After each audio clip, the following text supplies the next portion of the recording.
Paulo Banchero has the chance to be one of the first players to be named a All-Star in his rookie year in about a decade. Last player to do it was Blake Griffin, and I think Paulo has a pretty good chance this year. He's averaging about 24, 8, and 4 as a rookie, which is insane. Everybody's talking about him. He does not look like a rookie when he plays. If you didn't know who he was, you would assume that he's a 4 or 5 year veteran. His game has a little bit of everything. He can get to the spot, hit a pull up jumper. He's more than NBA ready as far as body wise goes. He's 6'10, 250. If that's not NBA ready, I really don't know what is. He can be put at either the 3 or the 4 position.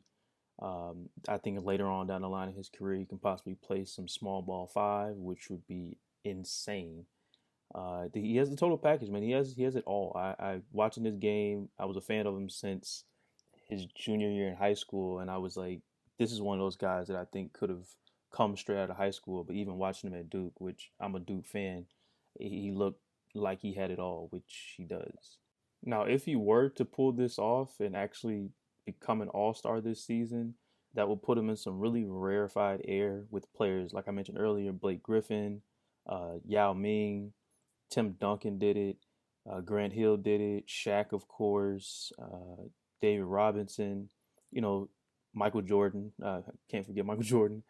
Now, if he is able to pull this off, I don't think that he will be as decorated as the rest of these guys were, meaning that he probably won't get in as a starter.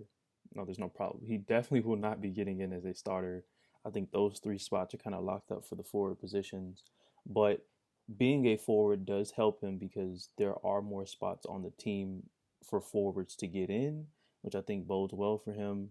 I think that he'll probably be somewhere towards the end of the list and just barely scratch his way in.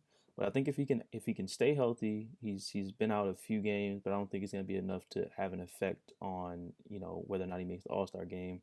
If he can stay healthy the rest of the season and continue to average what he's been averaging, I think 24, 8, and 4 on a decent shooting percentage will be able to sneak him in towards the end of the All Star game.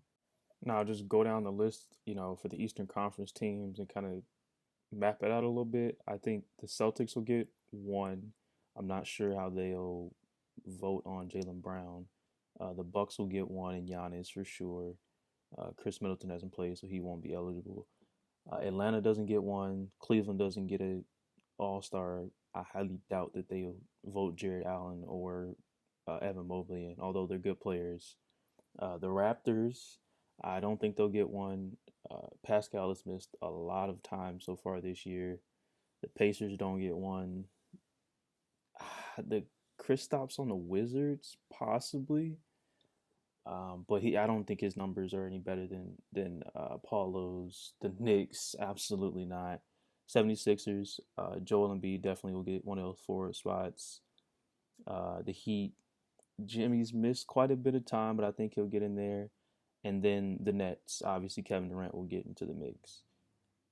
I think that still if my count is correct, I think that still leaves room for Paulo to make the team. But yeah, man, I'm rooting for him. I hope he does make it. I'm a big fan of his. I think it would be really cool if he were to kind of join that group of people who've made it their rookie year. And now that I think about it, LeBron didn't even make it his rookie year for the All Star game. I don't believe. So that would be something great to have. Let me know what you guys think down in the comments. Do you agree with me? Do you disagree? Curious to hear what you guys' thoughts on it is. Appreciate you for watching. Until next time.